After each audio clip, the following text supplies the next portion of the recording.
मैं विकास। कैसे हो आप सब? आई होप आप लोग बहुत अच्छे होंगे और बहुत अच्छे से एंजॉय कर रहे होंगे सेशन के फरवरी के। और जैसे कि आपको पता है, आप लोग बीकॉम फर्स्ट ईयर के स्टूडेंट हैं जो नए सिलेबस से आते हैं, चाहे आप NC-LEP से हो, चाहे आप SOL से हो, तो आपका अब सेमेस्टर बेस्ड एग्जामिनेशन होने शुरू हो गया है। यानी कि नेक्स्ट मंथ जो आपकी नोटिफिकेशन आई है उसके अकॉर्डिंग आपका सेमेस्टर बेस्ड एग्ज़ाम होगा। ये बात तो तय है, यानी नेक्स्ट मंथ आपका सेमेस्टर बेस्ड एग्ज़ाम होगा। अगर आप फर्स्ट ईयर में हैं तो पहला सेमेस्टर है। अगर आपके पहले 2 सेमेस्टर क्लियर हैं, असाइनमेंट बेस्ड क्लियर किए होंगे आपने, तो आपका ये 3rd सेमेस्टर होगा जो कि होने जा रहा है। तो मतलब इन शॉर्ट जो भी बच्चे हैं वो पहली बार ओपन बुक एग्ज़ाम देने जा रहे हैं। ये बात लगभग तय होनी शुरू हो गई है कि अब जो आपका एग्ज़ाम होगा ओपन बुक होगा। आप लोगों के लिए ओपन बुक एग्ज़ाम नई चीज़ होगी, क्योंकि आप लोगों ने कभी भी नहीं दिया। जिन बच्चों के 2 सेमेस्टर हो गए वो असाइनमेंट से लेके आए हैं, और जो बच्चे अब देंगे एग्ज़ाम मार्च में ज़्यादा दिन नहीं रह गए, हार्डली 1 मंथ एंड कुछ डेज रह गए हैं, तो आपका एग्ज़ाम जो है वो ओपन बुक मोड में होने वाला है। तो अब ओपन बुक मोड क्या है, इसके बारे में मैं पहले कई वीडियोस बना चुका हूँ। आप लिंक में आप जब मेरा वीडियो एंड होगा तो वहाँ पे आपको DU नोटिफिकेशन का एक एंड वीडियो में मिल जाएगा, तो वहाँ जाके आप जाके चेक कर सकते हो। नहीं तो आप प्लेलिस्ट में चले जाओ, वहाँ पे जाके आप एंड वीडियोज़ में जाके देख सकते हो। लेकिन यहाँ पे आपको ये समझाना है, अगर मेरा कोई फर्स्ट ईयर का स्टूडेंट है और जिसको अभी भी 12th क्लियर करके आया है और वो फर्स्ट ईयर में है, तो मुझे आपको ये बताना है कि आपका जो एग्ज़ाम हो रहा है वो ओपन बुक मोड में होगा। यानी कि आपसे 1 महीने बाद आपको पेपर तो देना, ये बात होता है। अब आपको ये पेपर देना है, वो किस तरह से आपको देना, आपको क्या तैयारी करनी पड़ेगी, मैं आपको यहाँ पे सिलेबस बताने जा रहा हूँ। सिलेबस भी आपको पता ही होगा, मैं आपको बताने जा रहा हूँ कि कौन कौन से टॉपिक जो आपको पढ़ने हैं। मैं अकाउंट्स पढ़ाता हूँ, तो मैं अकाउंट्स के बारे में आपको बताने वाला हूँ। कुछ सब्जेक्ट्स हैं जो मैं पढ़ाता हूँ बीकॉम के, तो जिसमें से आपके सब्जेक्ट मुझे फॉलो करता है वो है फाइनेंशियल अकाउंटिंग। तो फर्स्ट ईयर में जो आपका एग्जाम होगा वो फाइनेंशियल अकाउंटिंग का है। तो मैं आपको जो बताने जाऊँगा यहाँ पे फाइनेंशियल अकाउंटिंग के बारे में बताने जाऊँगा। तो मुझे उम्मीद है कि आप ध्यान से सुनेंगे और ध्यान से समझ लेंगे।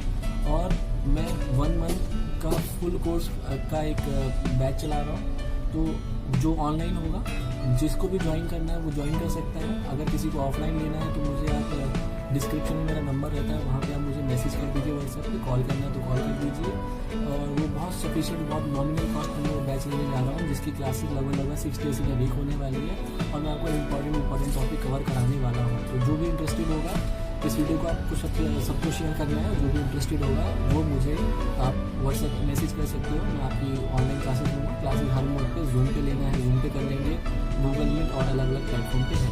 1 मंथ ही नहीं रहेगा, तो आप ज़्यादा डिले मत कीजिए, सिर्फ 1 मंथ ही रहेगा आपके पास, और ज़्यादा कुछ मत सोचिए। 1 मंथ में आपके एग्ज़ाम होने वाले हैं, तो आप कवर कर लीजिए। आपके बिजनेस स्टडी होगा, इन्वायरमेंट का पेपर होगा, माइक्रोनॉमिक्स का पेपर होगा, ये सब आई आप कवर कर लोगे। आप दे देते हैं अकाउंट्स, आप लोगों की कहीं ना कहीं दिक्कत होने वाली है, हो सकती है, तो आप उसे ठीक करना चाहते हो तो कर लीजिए। बहुत सारे बच्चे इस वहम में होंगे कि ओपन बुक एग्ज़ाम है तो हम आराम से पास हो जाएंगे। ओपन बुक एग्ज़ाम के अंदर भी बैक रिकॉर्ड आता है, फेल होते हैं बच्चे। इस चीज़ को आप अंडरस्टूड रखिए, तो बेनिफिशियल रहेगा। अगर आप सेल्फ से भी तैयारी करते हैं तो तैयारी कीजिए, क्योंकि 3 घंटे के अंदर आपको आंसर्स फाइंड करने होते हैं। तो 3 घंटे के अंदर आपको पता होना चाहिए कि किस क्वेश्चन का आंसर कहाँ से पूछा गया और आपको कहाँ से उसको लिखना है, ठीक है। और लगभग अगर आपको ओपन बुक समझना है तो वीडियो प्लेलिस्ट में आपको मिल जाएगा। DU इम्पोर्टेंट नोटिफिकेशन नाम से प्लेलिस्ट होगी, वहाँ पे जाके आप चेक कर सकते हो। तो मैं अब आपको बताने जा रहा हूँ कि आपका क्या क्या जो टॉपिक है फाइनल अकाउंट के फर्स्ट ईयर के अंदर जो आपको करने हैं। कुछ टॉपिक आप ऑलरेडी पहले पढ़ चुके हो, उसको रिवाइज करना है अच्छे से। उसमें थोड़ा एक्सटेंशन पार्ट आपको मिलेगा, बेसिक पार्ट वही रहेगा, और कुछ नई चीज़ें आपको पढ़नी होगी यहाँ पे, ठीक है। तो मैं आपको 1 बाय 1 वो चीज़ें समझाता हूँ। ध्यान से देखिए वीडियो को, और इस वीडियो को शेयर जरूर कीजिए। आपके पास टाइम बहुत कम है। कोई भी डाउट, कोई भी क्वेरी लेनी हो आप मुझे व्हाट्सएप पर मैसेज कीजिए, और इस वीडियो को मैक्सिमम टू मैक्सिमम आपको शेयर करें, ठीक है। तो यहाँ पे हमें जो टॉपिक कवर करने हैं, वो सबसे पहले टॉपिक हमें कवर करना है, अगर आपको पता हो तो आपका जो सिलेबस है, जैसे मैंने अभी बताया था, आपका जो सिलेबस है उस फाइनल अकाउंट में जो पढ़ाता हूँ उसके अंदर आपके कौन कौन से टॉपिक हैं जो आप खुद से भी कवर करना चाहोगे तो खुद से भी कवर हो जाएंगे, और जो आपको पढ़ना पड़ेगा पढ़ाने वाला चाहिए, नहीं तो आप जैसा आपको अच्छा लगे वैसा करिए। आपके 1 महीने बाद एग्जाम है, तो आपको सिलेबस समझ में आना चाहिए कि आपका सिलेबस क्या है। मुझे अच्छे से मालूम है, बहुत सारे बच्चों को आपका अभी तक उनका सिलेबस ही नहीं पता है। तो मैं यहाँ पे कुछ टॉपिक लिख रहा हूँ जिनको आपको करना है। और जो आपके सिलेबस का पार्ट भी है। सबसे पहला टॉपिक है आपका थ्योरी।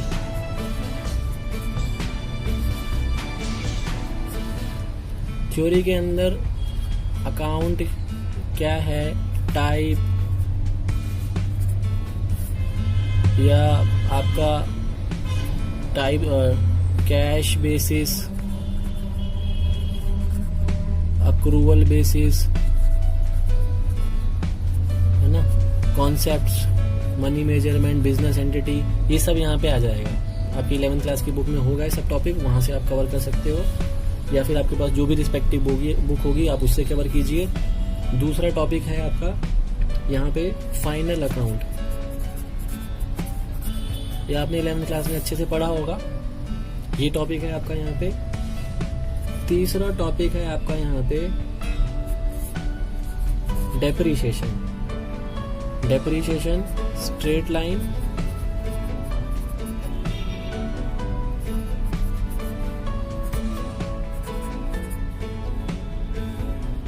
और आपका एक स्ट्रेट लाइन होता है, एक आपका मेथड है WDV, वो है थोड़ा सा एक्सटेंशन भी है, इतना ही नहीं, थोड़ा एक्सटेंशन भी आएगा, चेंज मेथड भी हो जाता है इसके अंदर, लेकिन आपको इतनी चीज़ें अच्छे से पता होनी चाहिए।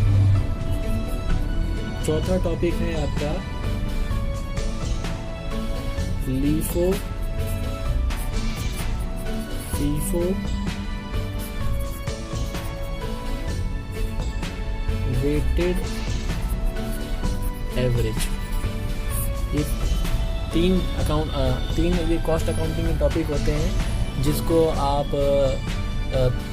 सेटलमेंट के तौर पे देख सकते हो। सेटलमेंट इन द सेंस कि आप कह सकते हो कि कौन सी ऐसी चीज़ है जो लास्ट में आई और पहले जाएगी, और जो पहले ही अब लास्ट में जाएगी। स्टॉक इन्वेंट्री वैल्यूएशन कह सकते हो आप, स्टॉक एडजस्टमेंट कह सकते हो, वो सारी चीज़ें इसके अंदर आएंगी।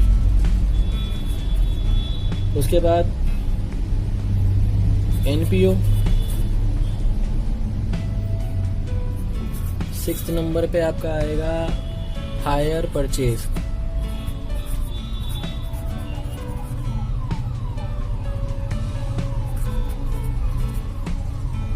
फिर 7th नंबर पे आएगा आपका कंसाइनमेंट।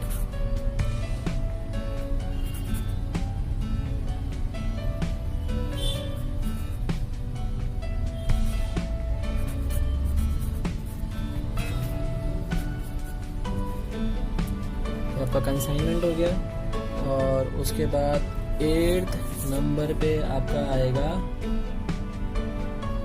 Joint venture.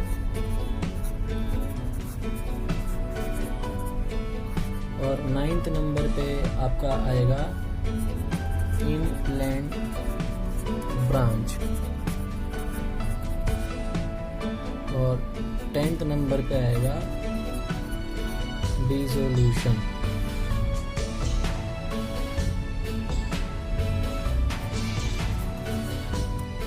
ठीक है, इनमें से काफ़ी सारी चीज़ें आपने पढ़ रखी है।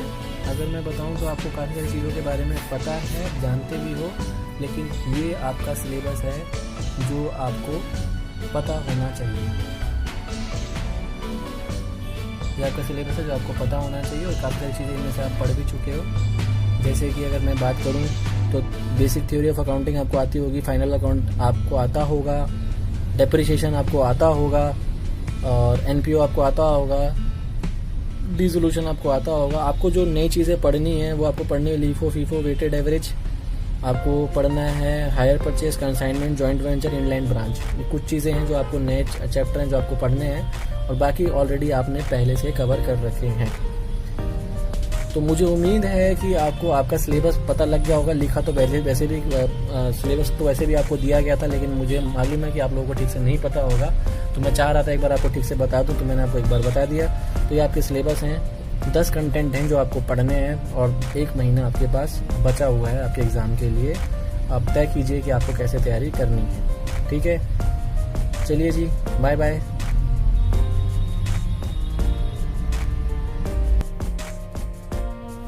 तो आई होप आपको काफ़ी कुछ समझ में आ गया होगा, और नहीं समझ में आया होगा तो मुझे व्हाट्सएप पे मैसेज कीजिए, मैं आपकी क्वेरी क्लियर करूँगा। 1 महीने में आपका एग्ज़ाम है, तय है, एग्ज़ाम आपका होगा। उसे आपको क्लियर करना है हर हाल में। आपके पास no second choice, no second option. अब भूल जाना कि कोरोना आपका पेपर रोक लेगा या फिर एक्सटेंशन मिल जाएगा, अब नहीं मिलने वाला। ऑलरेडी एग्ज़ाम दिसंबर में होने थे, एक्सटेंशन मिलकर 3 महीने एक्सटेंड होकर मार्च में आ गया है, तो ज़्यादा टाइम नहीं लगेगा। आपको एग्ज़ाम क्लियर करना है। All the very best. और आपको कोई भी मुझसे हेल्प चाहिए तो आप मुझे व्हाट्सएप पे मैसेज कर सकते हो। डिस्क्रिप्शन में मेरा लिंक होगा, डिस्क्रिप्शन में लिंक होगा, लिंक में या फिर मेरा व्हाट्सएप नंबर होगा, वहाँ पे जाके क्लिक कर देना, वहाँ पे जाके आपको मिल जाएगा। चलिए bye bye, see you, take care, love you, जय हिंद।